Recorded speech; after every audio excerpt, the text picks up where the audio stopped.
Alright, should be making a video. DraftScience and such. Comments, probably mostly. And other stuff as I feel inclined. Yeah, so see where it goes. So the Mayul CS guy was kind of... he also didn't like this explanation that somehow all the physicists now believe that expansion, space expansion or whatever, is somehow causing the bending of light. And I think these are confused subjects, frankly. There's, because the part 4 to the gravity video sort of has it in there. This whole theory that somehow you can redshift or blue shift light. So you can't change its speed, but somehow gravity can redshift or blue shift it if it's moving away from gravity or towards the gravitational source, and somehow it gets shifted. So it doesn't change its velocity, even though it's supposed to be accelerating it, or deaccelerating it in the case of leaving. But it does somehow shift it. And that gets into some sort of space contraction argument, I suppose. But again, I would argue that that all just has to do with the fact that there are no such thing as stationary matter. So the matter itself, like you think you're not moving, but your atoms actually are moving. And they're moving in two different directions. So depending on which atom you hit, technically, your atom could be moving slightly up or slightly down, in the sense that it has a motion, reflecting the fact that gravity is, in fact, pushing you down, and that's how you push the earth and dent it. You dent your chair. It's because there is real pressure, and there's also real pressure pushing back. So anyway, so this whole idea that you can take two light sources, or a light source, or an energy source, and shoot gamma rays at another target a few meters away in either direction and measure the redshift, that's the experiment they claim, is kind of silly on its face. And I would say it's completely silly if you don't think the emitter and the receiver are substantially affected by the gravity they are in. And so the very idea of doing such experiments is, as evidence of something, requires too many conclusions to be drawn, and certainly this idea that they can actually measure the speed of light over those short distances, I find doubtful. Anyway, that commentator talking about space expansion causing light to bend. So again, I think they're talking about the space expansion in the sense of the condensed geometry of gravity, and they're talking about stuff flowing against that or with that as being a cause of a shift, but not the same thing as bending, clearly. And not curved space-time is totally clueless. He is trying to act like that is what modern physics states, but that's so ridiculously false. Well, I have the same, it's sort of my opinion also, that I haven't heard all of modern physics accepting a new theory of photons bending. They're blaming gravity, not expansion. I have no idea how he even came to that conclusion. I'd say I don't either. And clearly I haven't seen any link where somebody's directly asserting it. So, yes, without links it's kind of useless. So anyway, they just argue with each other over the subject, and, the Mayul guy is ruder than he needs to be, I think. But regardless, doesn't matter. So I won't bother reading other people's arguments. It's just, I have enough of my own. Alright, his microphone is bigger than yours. It's actually not. I have exactly the same microphone, except mine's cooler because it's all black, not stupid silver. But anyway, it's, But anyway. Does this man explain dark matter correct? Thank you for your videos. So this is just a link to a silly person doing a silly video trying to explain dark matter. It's not an explanation of dark matter. It's just an explanation of what they say dark matter does, which is absolutely nothing except create gravity. So it doesn't in any way interact in the real world. It doesn't reflect anything. You can't touch it. You can't push it. It has no mass. It has no substance. It's just some magical thing that produces gravity without having any consequence of having to have any substance. And so it's invisible gravity, whatever, massless gravity. It's silly. And it only exists because they have a problem understanding the motion of stars and galaxies. And because they don't understand the motion of stars and galaxies, they invented dark matter to make it into a conventional theory, to fit their conventional notions of how gravity and galaxies works, which seems to me obviously stupid. I mean, it's like they're not even trying to accept that the mass in galaxies is not distributed like a solar system. So they're projecting onto the galaxy notions of how the galaxy works. That is, a notion that the galaxy has a big giant sun that's invisible in the center, a black hole, and that it's following their projections of how the thing works. I would argue they don't even know whether it's contracting or expanding. They have no idea how it really works. It is very flat, so I don't think they understand gravity in flat planes. I don't think they understand that gravity multiplies when the mass is in your same plane as you. If you put the mass in different planes, the distances get longer and all that kind of thing, so it matters that it's all in the same plane. I think a lot of reasons, but I think the spiral arms are just an obvious indication of why would you have the same expectations that stuff on the outside moves much slower when you have all this mass from all these suns creating these obvious visible arms.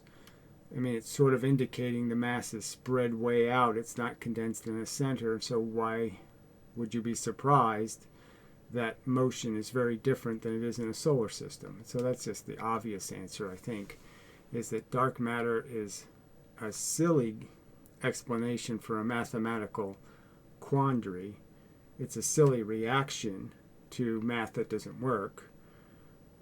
Even if you take away the obvious fact that they could have made obvious mistakes in how they're projecting on how galaxies work. So even if they didn't make that obvious mistake, even if galaxy looked just like a solar system and you really had no reason to think it was anything different, and you had to explain why galaxies worked different than solar systems, if I had to explain why, it's as lame could be for me to explain why there's a difference to invent something like dark matter. It's just such an obvious, desperate invention.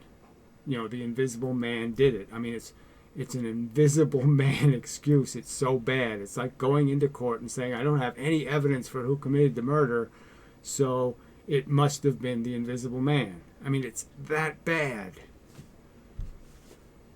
So,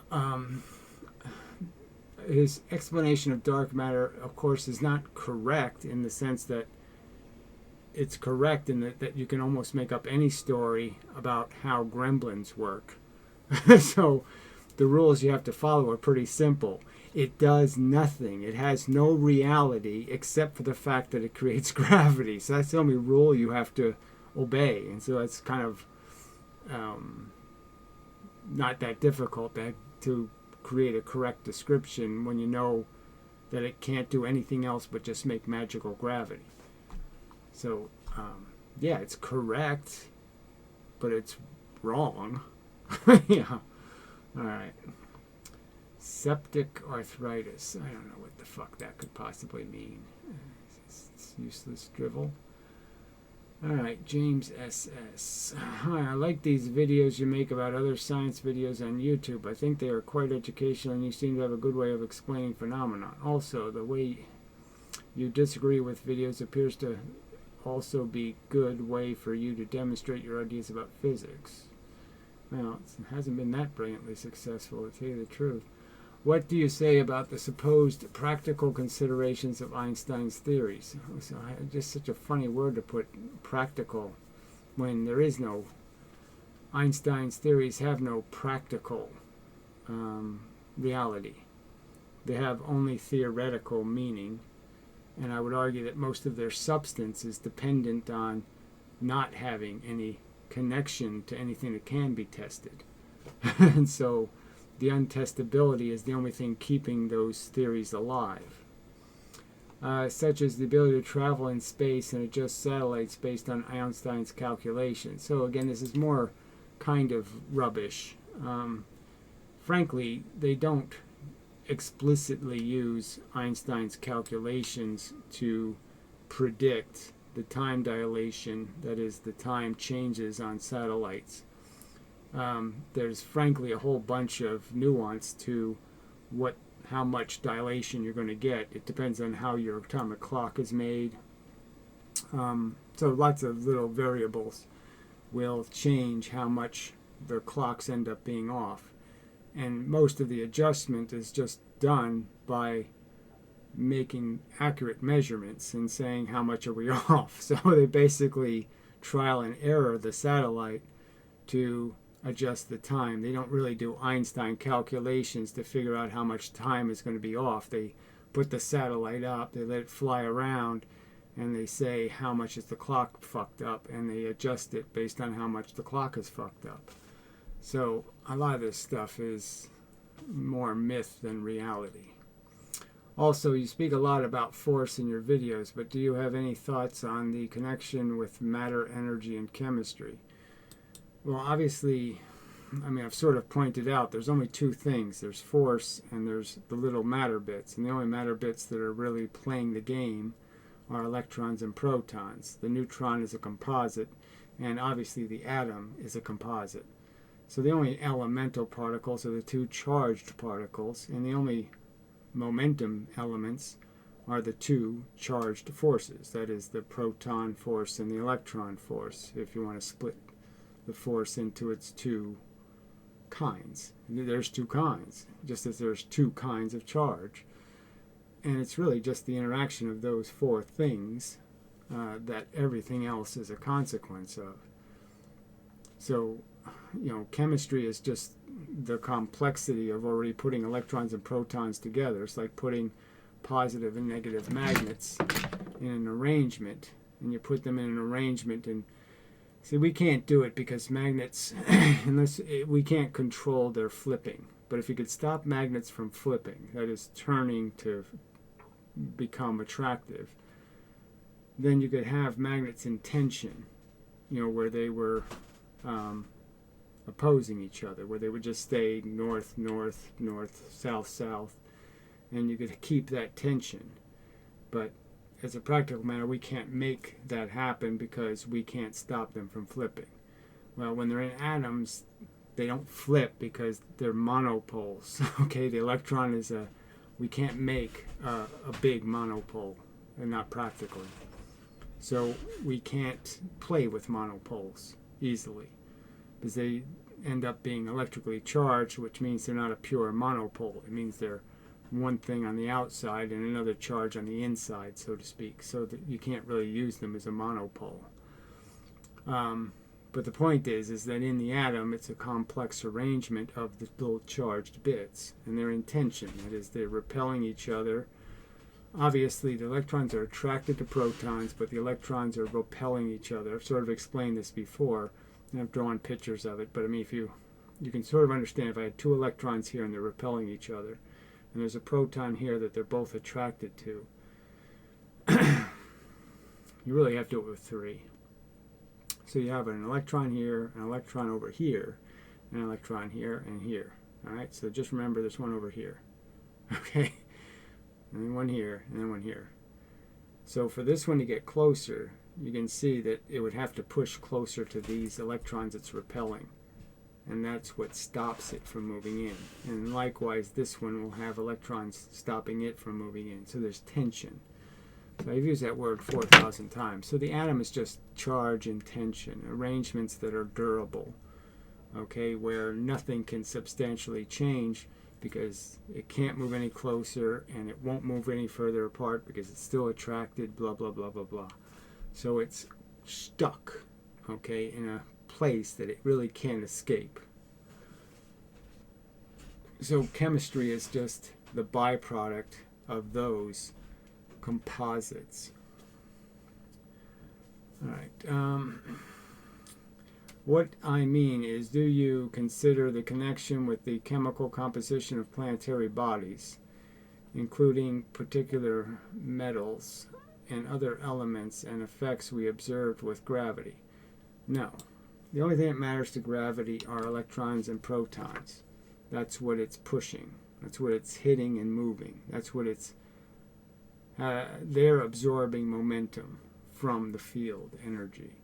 And when they absorb it, that creates gravity, because if there's energy going this way, the speed of light, and the electron absorbs it, that is, it consumes it for a while and moves, this moves much slower than the thing moving the speed of light, because the energy is spread over the entire size of the electron. So energy goes in going very fast, energy comes out moving very slow until it's released again at the speed of light. And so while it's being slowed down, means it doesn't get where it's going. And that's an absence to something over here, is not feeling the energy. And that's essentially what gravity is something absorbs a force that would have hit you. You end up creating a low pressure because of that absorption. That is, there's less pressure on one side of you than the other side of you, and you're effectively pushed. Your little bits absorb that extra pressure to restore the balance. And by absorbing the pressure, then you're creating gravity to something else. And it feels low pressure and moves towards you, and then you move towards it, and it moves towards you, and so on and so on. Science speaks a lot about the mass of objects, acceleration, and the change in the space-time. Yeah, they say a lot of stupid things. The only thing that matters is the mass, which is the electrons and the protons. The atomic weight of something will decide how much force it can block or absorb. But I never hear about the possible connection with mass, scale, and chemical composition. Well, chemical composition is irrelevant. The only thing that matters are how many electrons and how many protons is the thing made out of. And even things like densities just can't really matter. As being the indicator, I mean, if I blew the Earth up into a bunch of electrons and protons, and so I expanded its size by 5 times, let's say, and I just moved all the electrons and protons further away, it would have exactly the same gravitational impact. Nothing would have changed.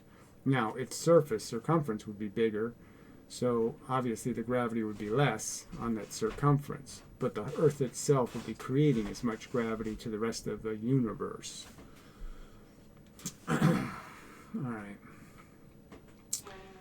I never hear about the possible connection with matter as being the indicator of the connection with physical effects like gravity. Right, because none of those things matter. Gravity is a nuclear force. I've said this a lot of times, but it needs to be emphasized constantly because I never was taught that as a kid. Gravity is a nuclear force. It doesn't affect your atoms. It doesn't affect big molecules. It doesn't affect your big physical body. It affects the little bits inside of you. They're in the universe where the gravity is working. They're the things that are absorbing the momentum.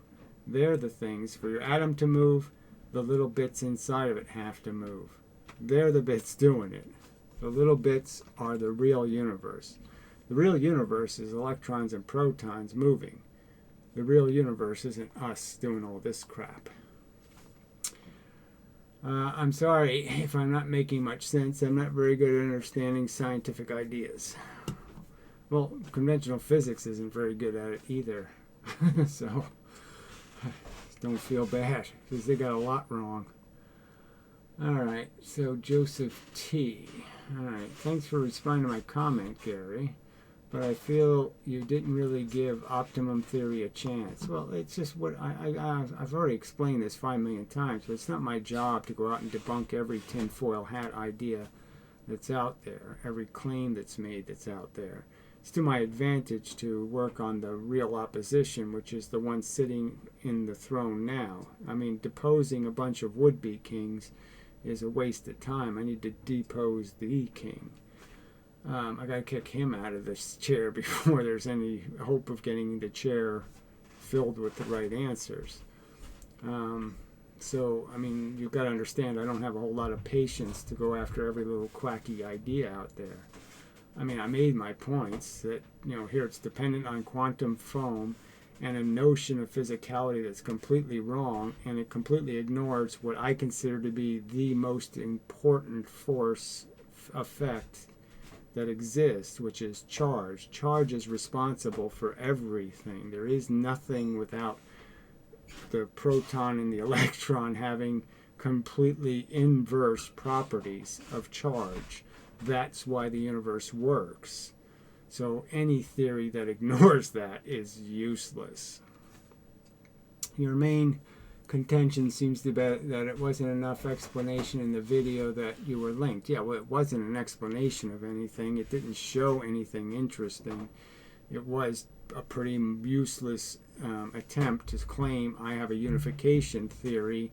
Watch this Pac-Man go chomp, chomp, chomp. I mean, it was nothing. Can you find a much more depth explanation here? I'm sure it won't be. To say this is just blobs of Excel that don't do anything interesting at all is like saying F equals MA is just multiplication. It is just multiplication. Shit. M times A. All right, mass times acceleration. That's all it is. It's just multiplication. That's all it is. Not a very good argument, frankly.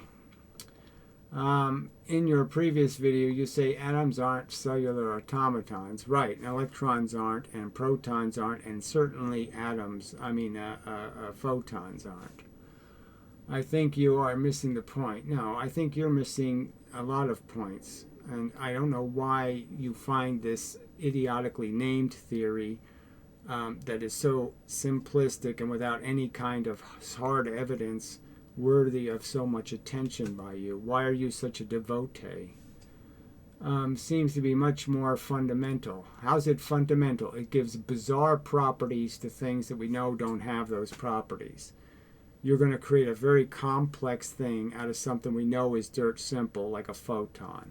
And I'm supposed to say, oh yeah, that's doing it right. And that's not physics, that's metaphysics.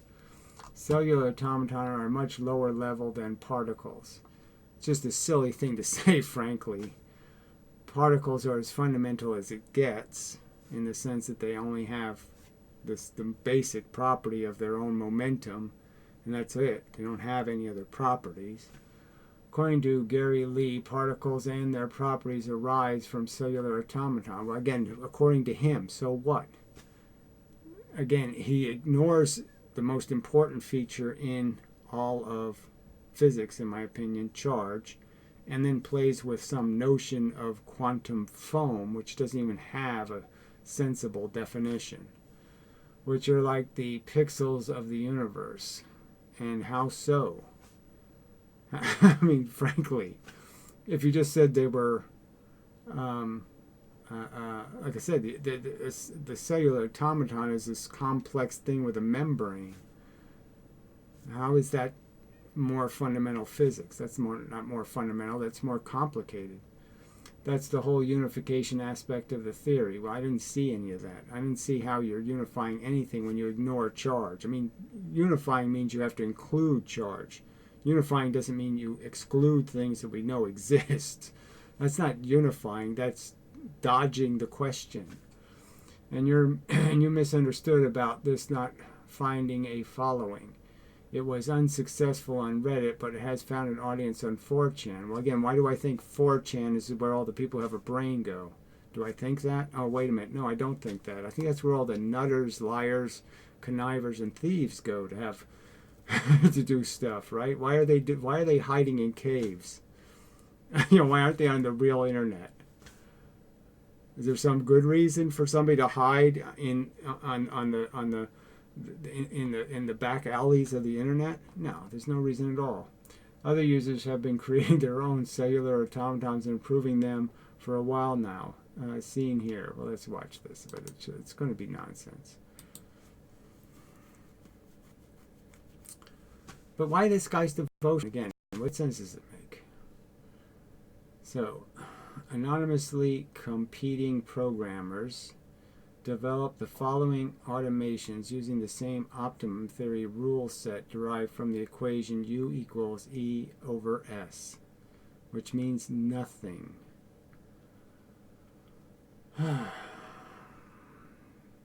So again, likes are attracting in this theory, which automatically, you know, well, that doesn't happen in the real universe. Electrons don't attract, likes don't attract. I mean, look at this. Noise in, noise out. No surprise. I mean, and what's this fakery of the split screen? You know, that's just Huygens at work again. Let me create two fake sources. And again, what's happening here? All this is doing is, so he's got an impediment that's much larger than the slits. It's just blocking a bunch of the stuff that comes out. So obviously it only comes out in little clumps from these two openings. Duh. We don't have any evidence that it comes up with the true double slit pattern, or even a double slit pattern, which is a very precise pattern. Was there anything precise in any of this mumbo jumbo? No, there's nothing precise. So whatever, this is a waste of time. All right. Particles in a property arise from cellular automata, which are like, okay, here we are. And we already did that. Other user has made great strides improving the double slit simulation. Whatever, says you. And it's now working on incorporating the Schrodinger equation. Well, why would you want to incorporate a wave equation in something that's not a wave phenomenon? It's an angle thing. Okay, so, you know, how do you incorporate the equation except either meeting its definition or not meeting its definition? What does incorporating it even mean as a word? You either have results that satisfy the equation, or you have results in conflict with the equation. So this is all just gibberish. Gary Lee had this to say about your response. DraftScience is going his thing. I guess you meant doing his thing. It's okay. So, again, does that make any sense for somebody who thinks they have the right answer? I mean, I think I have the right answer, and I would say to anybody who's doing this other kind of nonsense, you're wasting your time. It's not okay. If you're selling it, if you're proselytizing your errors, that's a bad thing. I don't want you telling people it's some other way when you really don't have evidence that it's happening that way. So again, even that doesn't make sense. If you have any sincerity in this pursuit of truth, why would you think it's okay for other people to pursue truths in directions that don't make any sense or seem irrational or are unevidenced? And you're certainly satisfied that the standards that you've made for the evidence, that they're not meeting those standards, that you have some other theory that meets a higher standard than their theory. Why would it be okay for people to do that? I mean, that's like saying you're making food that's not poisonous, and somebody else is making poisonous food, and you just say, oh, it's okay if they're making poisonous food, so I don't care. It doesn't make any sense. The particles in quantum sim do not attract by charge. Well, again, obviously they attract like particles, which makes no sense. So right there, the whole thing is broken. And in the gravity model, they end up making two things that are like. That is, there's no evidence that two different planets would have a different charge. And they make those oppositely charged somehow, without explaining where they get an opposite charge from.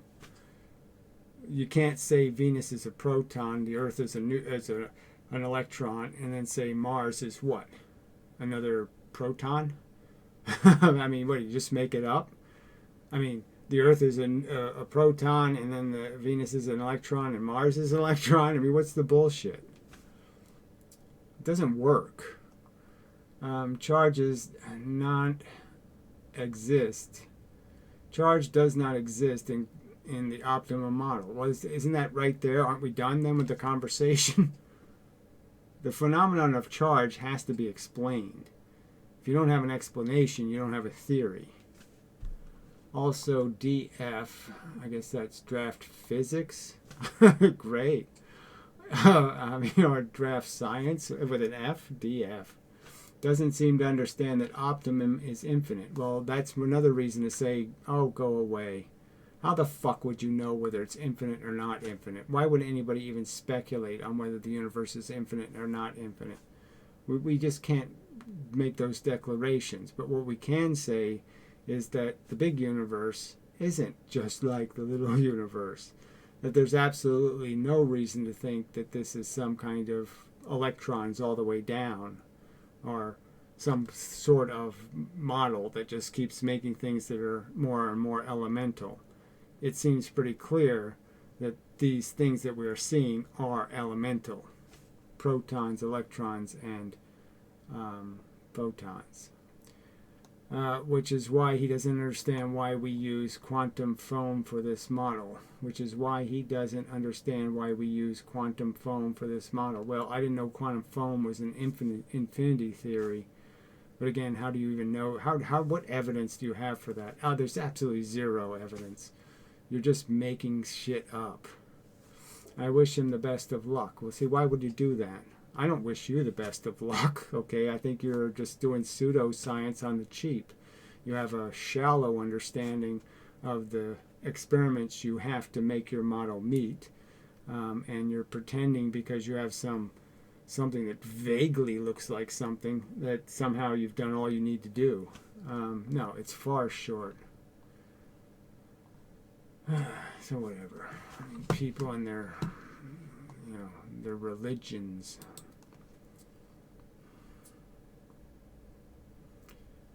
Alright, just checking to see if there's any new comments. So off to the spam folder. So the William Gelfield did make a video, and it is a piece of shit, but maybe I'll play some of it. But I might as well comment on it when I get to it. So apparently somebody marked some of these extra comments as spam. Some other guy chimed in and said some shit, and so I guess that's what these comments are a reflection of. But I don't exactly understand why they've been spammed. So here's the Delta Nor. Isn't he the best? But his astrophysics content is stellar. Nottingham. Isn't he best? That doesn't even make sense. They do in some videos subscribe to gravitational bending of light model, which is really a consequence of the fact that they have so many presenters with different takes and fields of interest. But they're not biased, bullheaded, or restricted towards a particular... Well, doesn't that make it even stupider? I mean, that's one of the things that fails about 60 symbols, is they are fairly ambiguous about right answers. Okay, when discussing the shape of the universe, they did admit that if you change the distance needed to be traveled by the light between the observer and the promulgating source in a spherical three-dimensional space whereby the position of the universe is on the edge of the set expanding 3D including in space, that the simple consequence of the increase in distance between the observer and the source is will cause the light to appear to bend.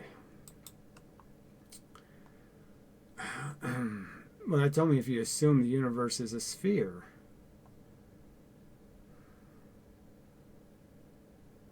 Yeah, I don't see why it would cause it to bend unless you impose, you have to, from some other source, impose the imbalance that causes a bend. So I don't see how that could possibly be true. Assuming the originating light's trajectory is not parallel or perpendicular to the expanding sphere's vertical axis. Well, there, so you just said it. So you have to take it out of 3 dimensions and put it in 2 dimensions. So you put it, you force it into 2 conflicting dimensions. You force it to go against the grain. We know for a fact that not all light trajectories will be parallel or perpendicular to the universe center of axis in this model. Well, of course, but it still wouldn't be a consistent effect. And so you would have evidence of both. But clearly, I don't think you could see it on the scale, because everything else would also be bent. There would be nothing to compare the light to, because the trajectory of every single object that's moving would be bent the same way. So anything you're moving in the common direction with would be bent the same way. So how the hell could you ever tell you were being expanded into a bent universe or a bent frame? You wouldn't be able to tell because there'd be no reference to compare it to. Which is a spherical closed system by current astrophysical conventions and terminology. This does have some parallels to string theory. So again, why are you bringing this kind of crap up in my videos? You really, if you think string theory has any hope, then you're silly. I mean, sorry, it's just this. It's another silly theory where we're just going to pretend to say it's rubber bands that causes the universe's function. That on the elemental level, there's a thing called a rubber band. It's a useless pile of tripe. It could be anything, really. Gravitational anomalies could have all kinds of dust and elemental gas. Okay, again, but we don't see any of these anomalies, and we don't see all of these problems. So what the fuck are you talking about? All right.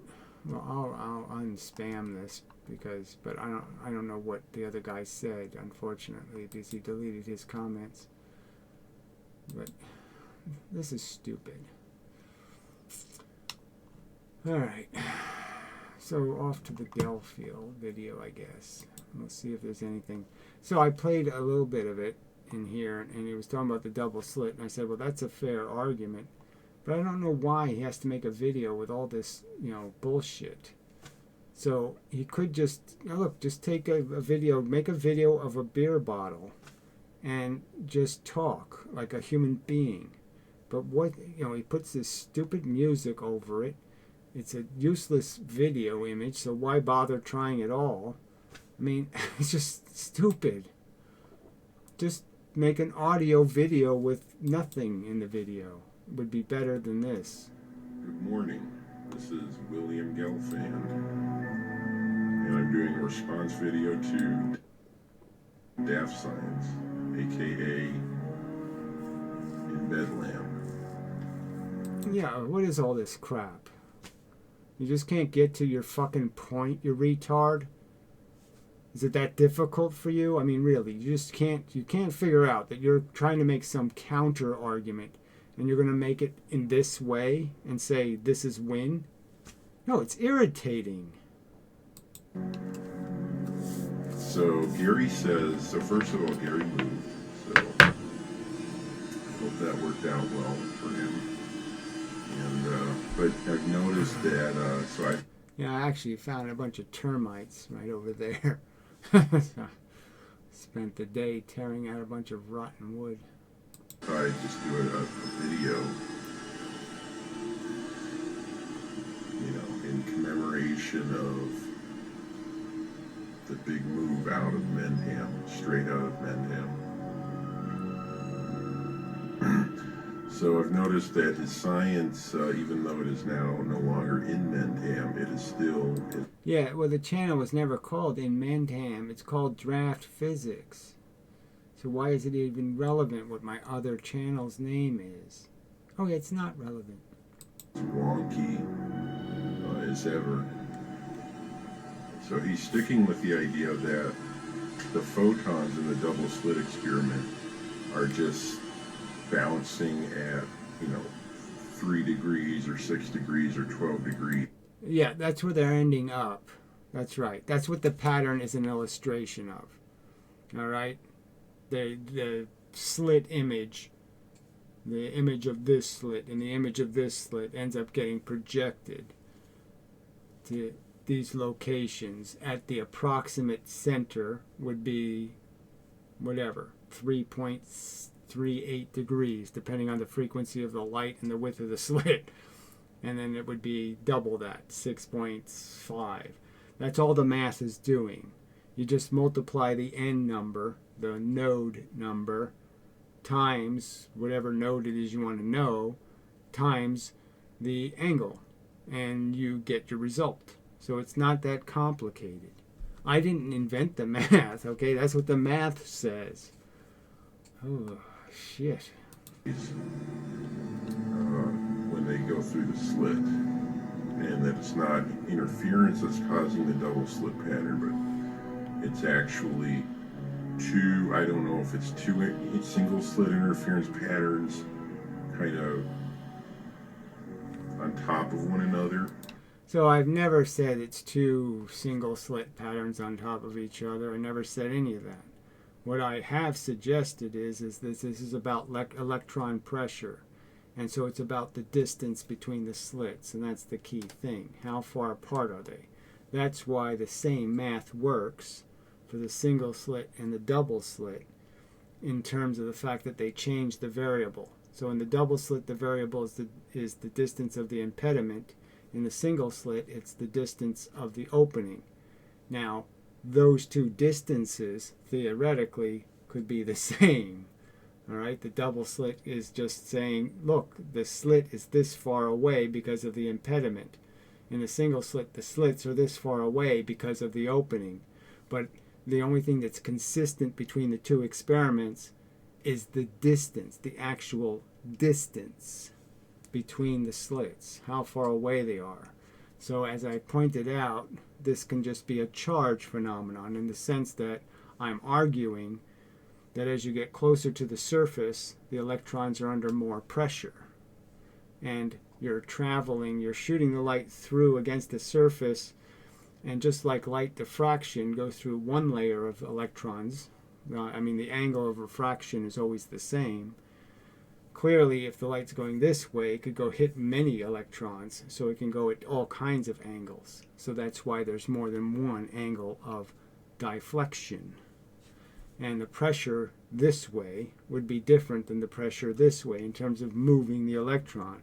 The electron would have more freedom to move this way than it would have freedom to move this way, because moving this way means moving into the protons. Moving this way means it's moving adjacent to the protons. It's obviously something that has to do with a complex arrangement of atomic structure. That's my point.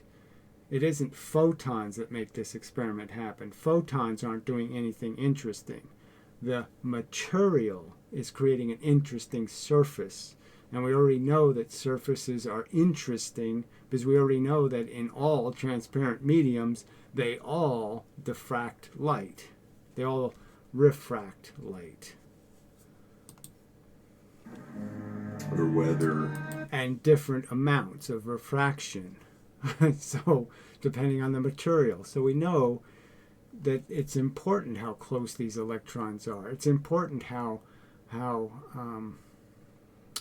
atoms are bound to each other. It's something else, but it certainly is an interference. Now, the problem with that... Yes, there's no such thing as this. There's no demonstration of an interference. We've never had a video of one. Interference isn't a thing you can prove. And I'm just arguing from even just logic. We know if whatever this thing is that's happening, this phenomenon, that what it's not doing is destroying photons. It's not destroying energy. So we know those photons aren't destructively interfering. We know they're either going left or they're going right. They're ending up on this light bar or this light bar. And as I've pointed out, when you have multiple slits, it's sort of game over for your wave theory, because we know images are projected to the location. And you can't make images with interference, with destructive interference. Destructive interference will not produce images projected at the locations. So do you understand the image argument? Do you understand that if I have the slits a certain width and I shoot a laser beam that's not bigger than the slits, that I'll actually get round circles instead of bars as the pattern? You've seen it, haven't you? The Young experiment was actually circles. There was no bars in the Young experiment. It was circles of light. Why are those circles there? Do you understand that for the circle to be formed, that means it's an image of the light source? Can you understand that?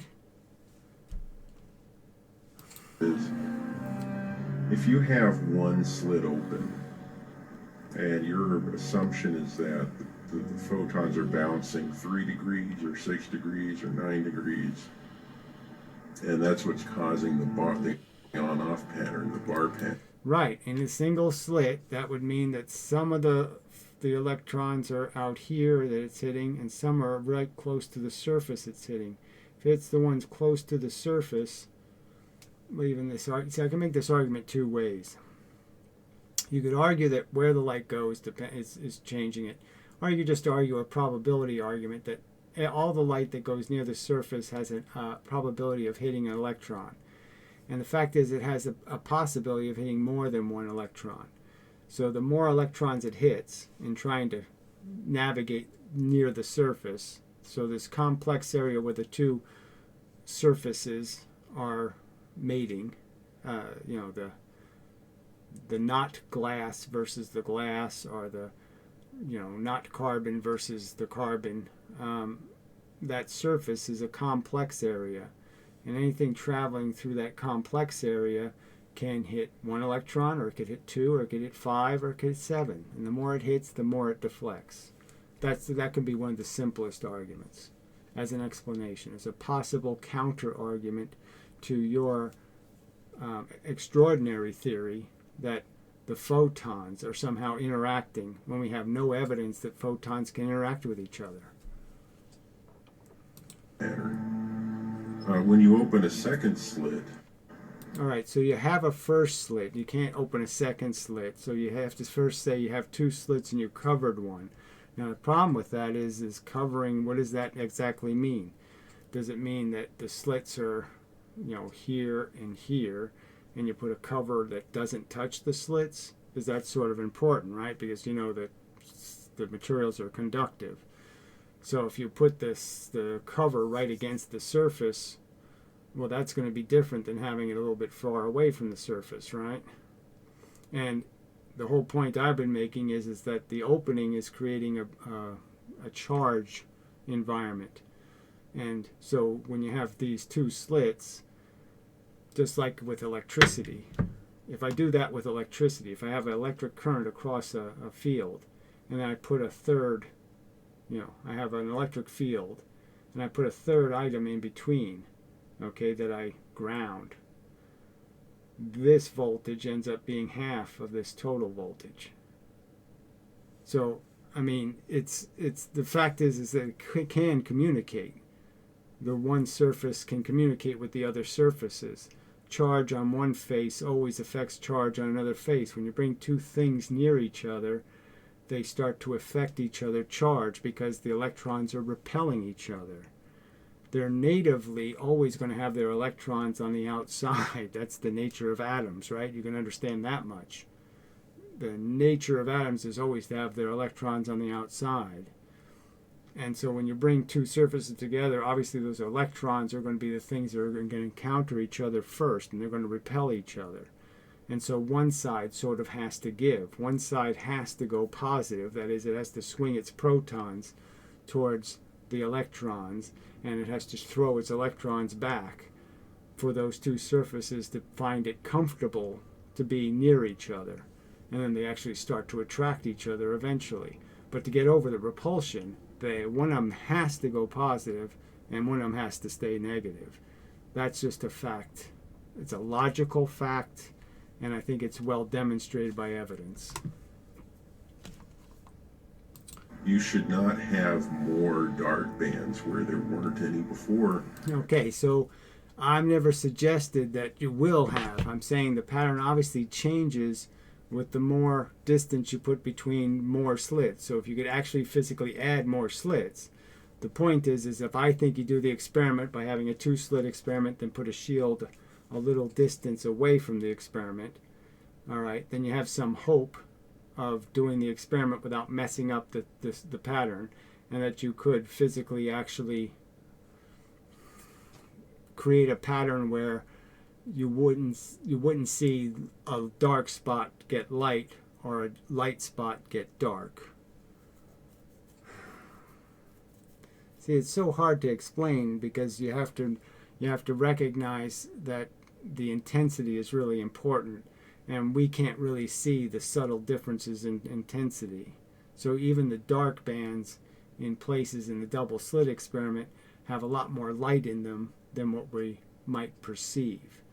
They might be 20% as bright, and 20% as bright might look black to us. Okay, I mean, lots of times we see, it's like even with computer monitors, right? I mean, everybody thinks, no, my monitor is where black is black. And then he sees another monitor and says, oh wow, that black is a lot blacker. So you can't be sure of any of that.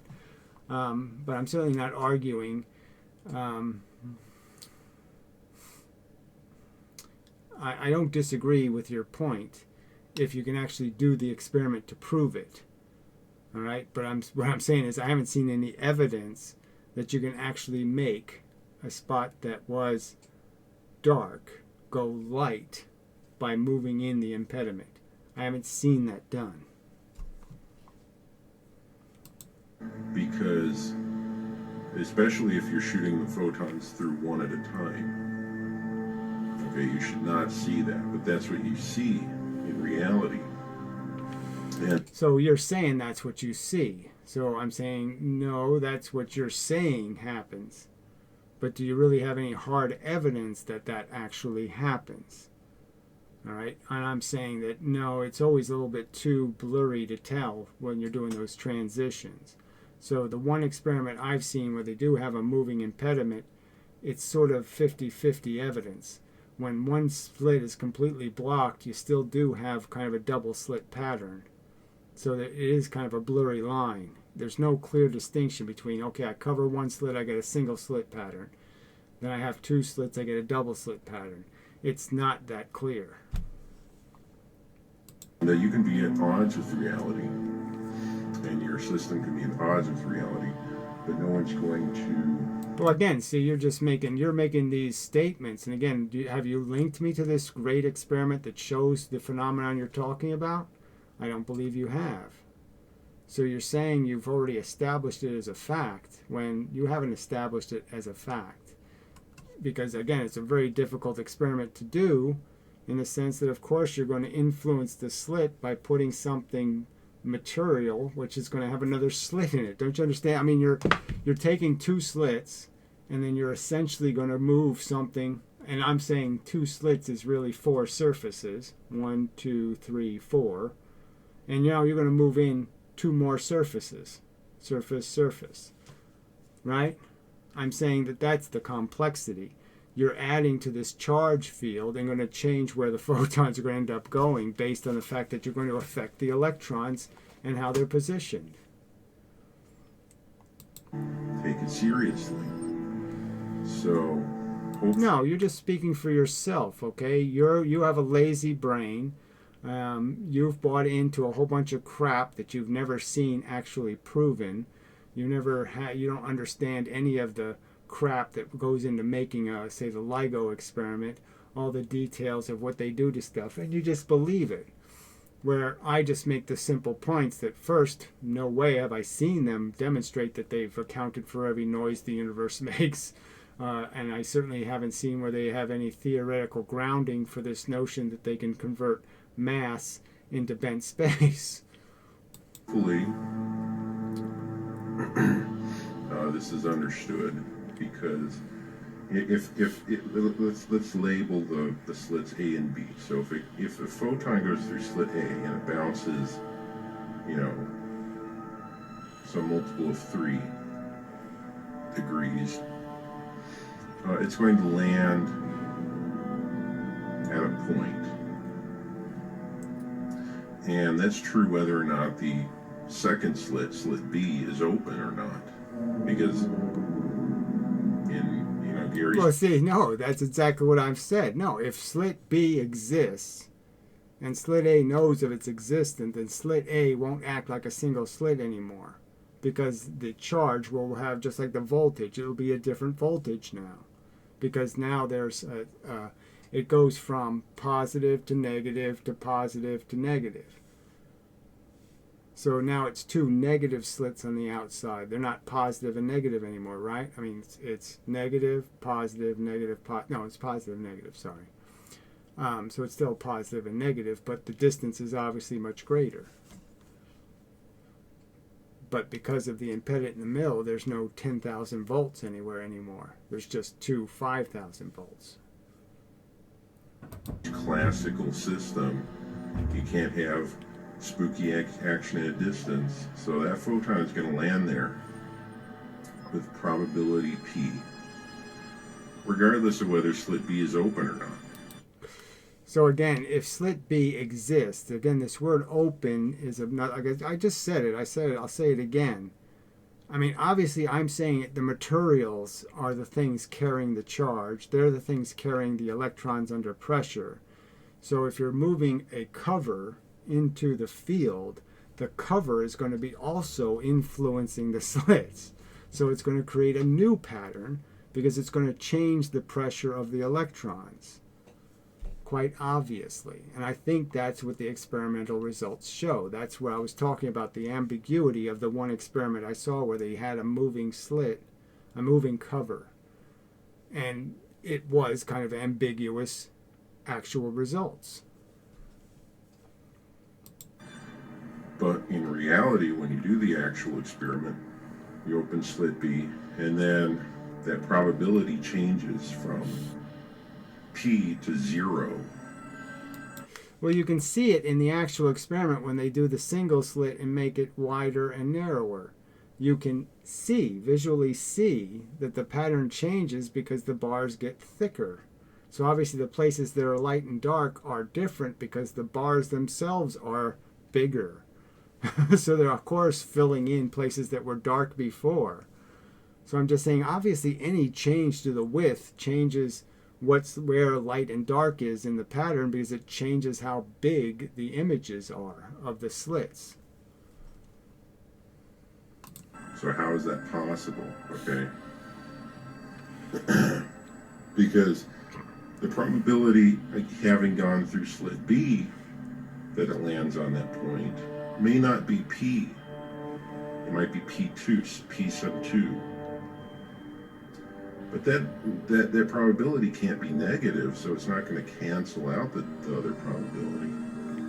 Right? Probabilities are not negative.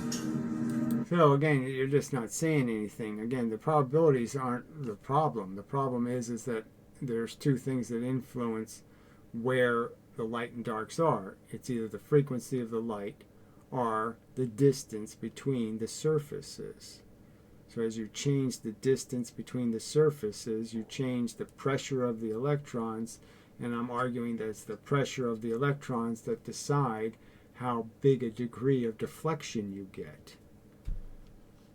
So, and it seems quite obvious that there's much more deflection, both in terms of how big the gaps are, that is how big the image gets, and how far apart the images are.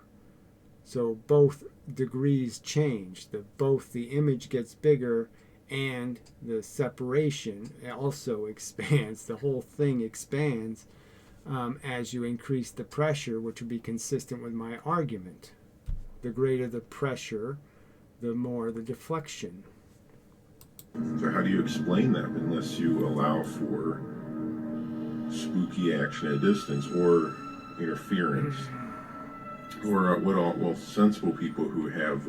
So again, there's nothing sensible about it. I mean, where does this interference take place? Does it take place 1/zillionth of a millimeter from the surface? Because the light's frequency is so tiny, you would have all your waves already just a tiny, tiny mere millimeter from the surface. You'd already have all your interference pattern already created. So it's clearly not happening throughout the 3 meters of distance. And again, it requires you to make a photon split in 2. And that makes sense to you? It makes no sense to me. And then land in one place. It splits in 2, interferes with itself, and then lands in one place. Now that, to you, is sensible? Studied physics and studied quantum mechanics understand, which is that it exhibits wave-like characteristics. No, it has not wave-like characteristics. Again, I already pointed out how they're not wave-like in the single slit, because real hard regular waves do not create pattern. They don't create an interference pattern. So the single slit doesn't work in waves, and the multi-slit doesn't work in waves. So all you have is the double slit is the only one that works. All the other number don't work. So explain that. Explain how it's like a wave when in all the cases except one, it's not like a wave.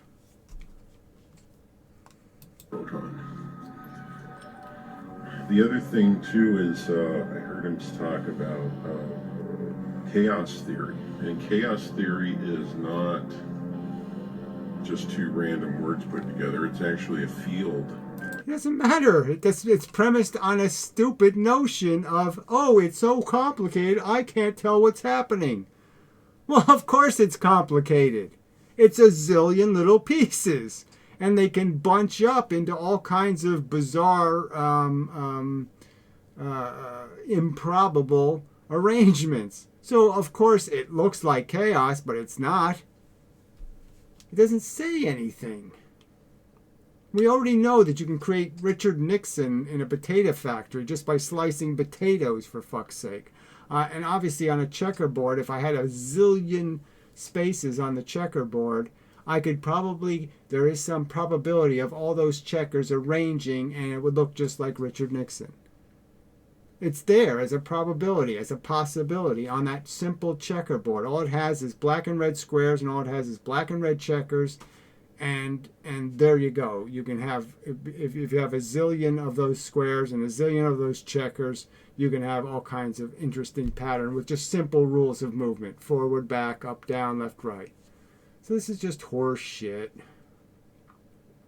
Of math. Gary's not, it just demonstrates that he hears a word and gets emotionally triggered. No, I hear words, and words should mean something. Space should be what it's supposed to be, nothing. Waves should be what they are, which is perturbations or pressure transfers in mediums, pressure that's migrating through mediums. You're the ones who are obsessed with breaking vocabulary. And chaos has a meaning in the sense that it's anti. It has to do with, first off, the word determinism, or the fact of consistency. It's a word that sort of thumbs its nose at the rules we know the universe obeys. So we know it's not doing something chaotic. It's doing something incredibly ordered. And the fact that something incredibly ordered can look messy doesn't mean anything. Again, I drop a glass and it breaks. It's going to break by very specific rules. Now, the pieces on the floor aren't going to look like it was very specific rules, but in fact, it was very specific rules. Like an SJW, by certain words and the way they're put together, and doesn't do any research into. So again, I'm just going to thumb my nose at that horse shit. You're the people who can't play with real words. You're the ones who have to break vocabulary to make your arguments. What experts in the field think the words mean, or how they use the words. He just gets emotionally triggered. It's not. Yeah, everybody. I think anybody rational should get emotionally triggered when people break the meaning of words. When right becomes wrong and left becomes right and up becomes down. Yeah, anybody who cares about reasoning and logic and order and rationality, all that. I mean, yeah, they all should be offended because it's fucking irritating as hell. Because you can't really have a conversation about anything with assholes who can't use common vocabulary. Speak English, fucker. And that fuels his stream of consciousness babble on his videos. So I would say saying destructive interference is babble because nothing's destroyed. I would say saying there's annihilation events when nothing's annihilated is babble. I would say saying calling something dark matter when it's not matter is bullshit. Hopefully people understand this. I thought I would just clear some of these technical details up. Yeah, there's no technical detail. You're just defending wishy-washy, mushy verbiage, you phantasmagorical, silly dupe. Lest anybody be swayed or confused by some of the things he's saying about quantum mechanics. So yeah, well, you're the one who can't answer the simple question: does single photons interfere with themselves, or do individually different photons interfere with each other? Answer the fucking question. What's your principle? What's your mechanism, shit for brain? And of course, in the case of magnetism, where does the energy come from, shit for brain? Where does the magnet get the energy to go, woo, I'm going to flip, and then I'm going to attract? Where did that energy come from, shithead? Okay. All right, enough of that. But, I mean, I appreciate at least he made a, I mean, it clearly wasn't very civil, but it was more civil than his usual crap. And I don't appreciate the music, but whatever. But at least it's a video of sorts. At least he's not just playing clips of me saying the same shit over and over again or some other kind of bullshit. But he's clearly not paraphrasing me exactly correctly. I mean, I've never asserted that the double slit pattern is just two single slit patterns. I've never said that.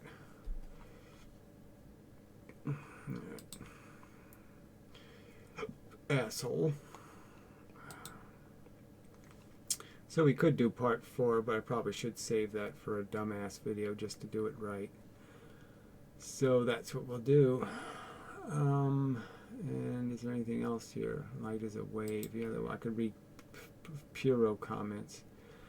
Alright. Maybe I'll reload this, see if there's any other comments. Alright, I figured I would. 20 comments, right? But there wasn't 20 comments. There's one douchebag who made like 20 comments. I just can't stand these assholes. But that's what Puro does on people's videos, so he deserves it.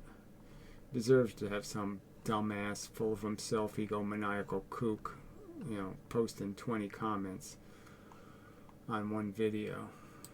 Alright, so Hoffladay did comment. So I don't know what this thing with Hoffladay is. So he deletes all his videos, but yeah, he still comments on physics. What the hell is that? So the mathematics of quantum mechanics predicts what we see. So again, it's just a lie. So I can say it again. It's just a lie. Alright? It really doesn't predict shit. And it certainly doesn't predict anything we didn't already see happen. So it's like me writing a formula for black and white spots on Jersey cows. Once I see the cows, I can write a formula that sort of predicts how big the spots can possibly be and how small the spots will be. I can find out what the parameters are, and I can write a formula that'll tell you, that will predict the pattern on the cows. Now, obviously, just like quantum mechanics, it'll bail. It'll say, I can't predict any specific example. I can just predict generalities, and I'll make the same rule. I'll just predict the generalities. I mean, it's just bullshit to use this word predict, and they just keep doing it, these liars. I mean, Hoffladay, he's heard my argument. They don't predict shit, Hoffladay. It's just a lie. What we see confirms the mathematics. So that's just circular logic, right? We watch the roulette wheel spin. We figured out the little ball goes in equal number of times. We write a formula that says the equal number of probability. And now we can say, we proved our mathematical formula correct because the results are just like the mathematical formula we wrote to describe the results. I mean, it's just circular bullshit. Alright, mathematics is a vector space, which is just bullshit. Principal property of a vector space is linearity, which doesn't mean anything. This means that the model allows for addition and subtraction of functions. They're not really functions, but whatever. State space within the model, so it just means properties. That's all that can honestly be said about our understanding. Now, no, it's your understanding, so don't say our understandings as if everybody on Earth believes this horse shit or has any reason to. The fact that you don't understand it's a physical universe with physical events taking place, and those events are governed by the properties of the things moving and interacting, just means you're tragically stupid. Unfortunately, the only tangible analogy of a physical vector space is wavy thing, which is just more nonsense. Vectors are not wavy. It's a silly analogy. I mean, clearly, bullets traveling are not waves. I mean, it's just such bullshit. It's both. So, just more baby talk. It's both. And this idiot, so this is the guy who commented 15 times. I totally agree about always the Muller thing. Who cares? Can something bounce as fast as it flies? So this is an idiot who can't understand that, in a real kinetic universe, there's no friction, there's no little bits flying off, there's no of that stuff, that all the energy would have to be conserved. So of course it bounces off at the same speed it got there with, because there's nowhere else for the energy to go. There's no place to lose the energy. I mean, so we just can't understand a lossless system, a system that doesn't allow you to convert the energy into some little invisible heat thing or some other little thing that's drifting away that you're not accounting for.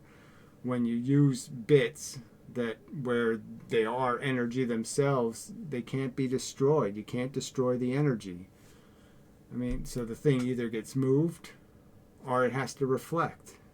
But it can't do neither. It can do both, but it can't do neither.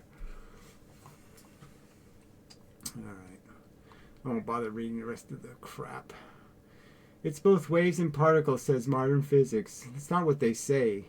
They say it can behave like waves or it can behave like particles. They're not saying it is both things. So again, you can't even get that right, logical imperialist. Which you certainly aren't much of a person who gives a fuck about goddamn logic. What do you think of the idea that a photon is a longitudinal wave disturbance? La la la la la. So a wave that doesn't spread. Makes so much sense. Not.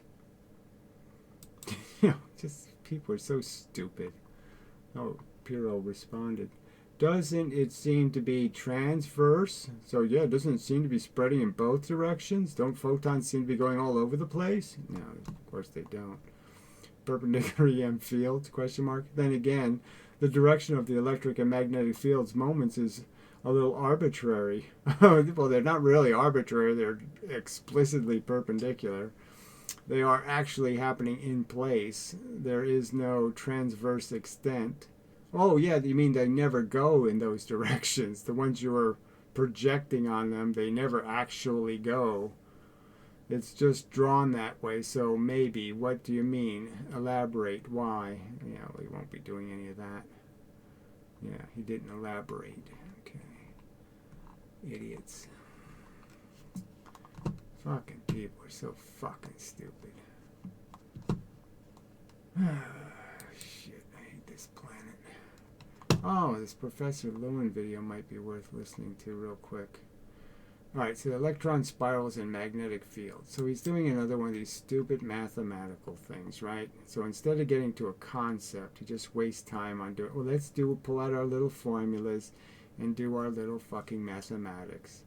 As if you learn something by just doing equations. No, you don't learn shit.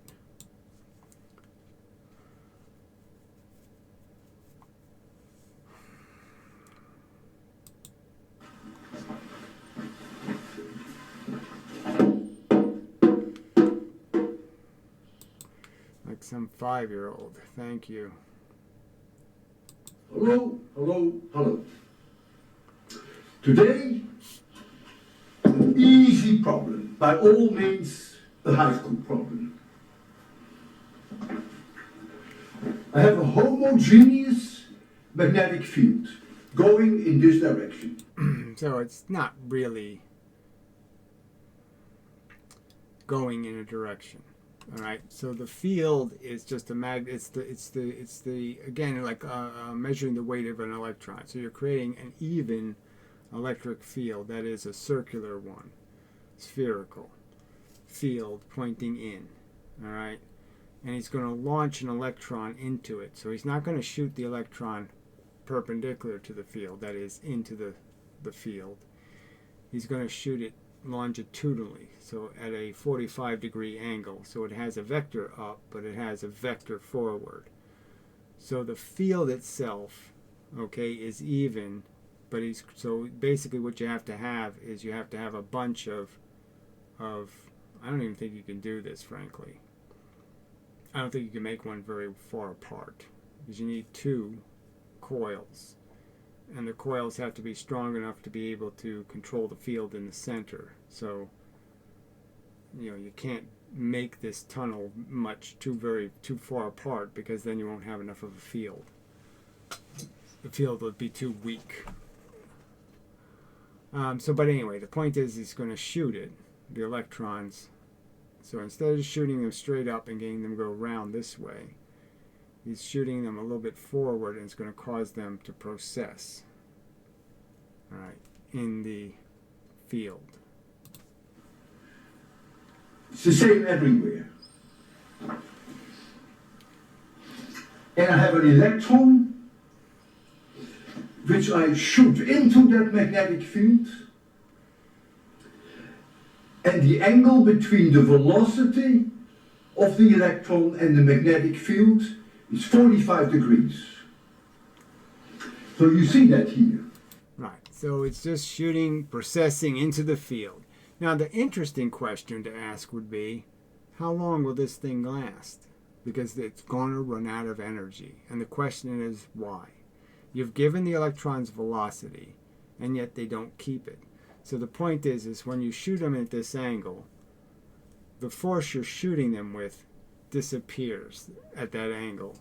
It will not follow the electrons and keep pushing them. So you've initialized them with acceleration and direction. The electrons are going to be affected by the field. The force isn't. It's just going to keep going straight. So the only thing now pushing the electrons is their velocity, the velocity you gave them with that initial shoot. And that's all they're going to have. And so the interesting question is, how many loops can they actually go before they lose energy and you can't see them anymore? They can't interact with any gas you put in or anything else because they're moving so slowly. So how fast do they lose their velocity? That would be the interesting question. And why can't you capture electrons permanently? See, theoretically, if I shot them at 90 degrees into the field, they would just keep going around and around and around in a circle. So why can't I just shoot them and have them go around and around and around forever?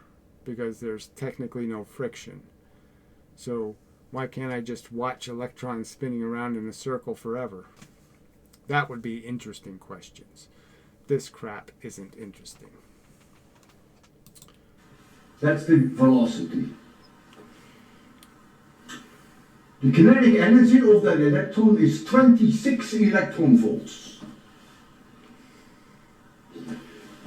If you look at... So that means the voltage is whatever, 20,000 volts between anode and cathode to get the electrons to shoot out towards the shoot. The initial laser force. And the only distance that will be connected to it is the distance before the electrons are pulled down. So that depends on the strength of the electric field. So the stronger the electric field, the smaller the circle created. The weaker it is, the bigger the circle. And so that's going to decide your distance. It's just going to be your distance from the center to when the electrons are arced down by the force of the field. And so that's pretty simple math. And then the other question is how far that is, and that's just a Pythagorean triangle. So as soon as you have the first initial turn, you have all the other turns.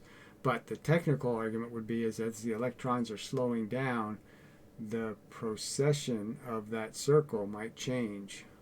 As their velocity decreases, the circle should probably get smaller.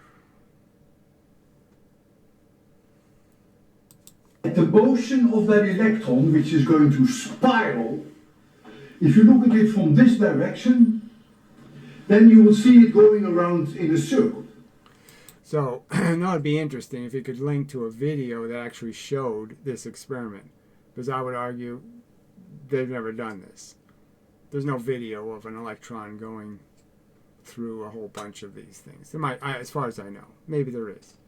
But that's the interesting question: is how far can you get them to go before they run out of energy, and why do they run out of energy?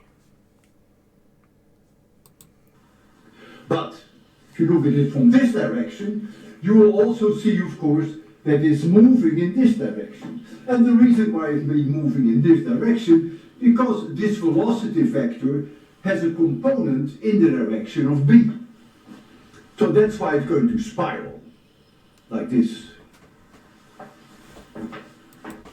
Yes, so it's just going to process in this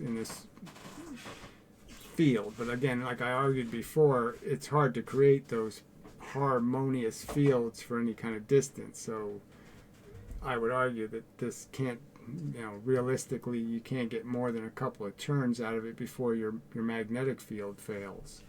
So even without the electrons running out of energy, you're going to have a hard time maintaining the field as even for a distance. Two questions, both simple but nevertheless. It would be good for you to go through this again. What is the radius? So if you look in this direction, you will see a circle. What is the radius? So I call this twice the radius. And then I want to know what is the pitch. We call that P. The pitch is the distance from here to there.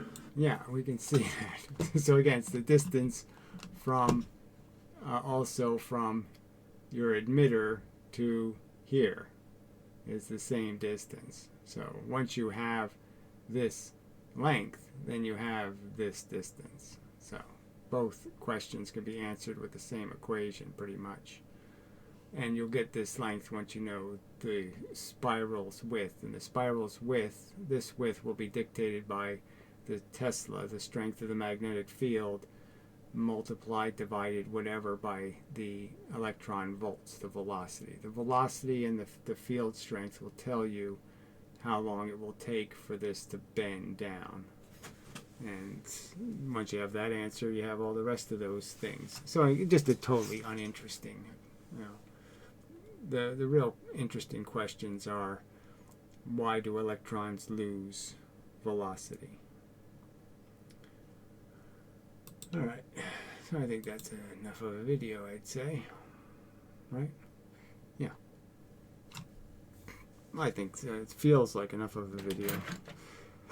So, till the next time and such.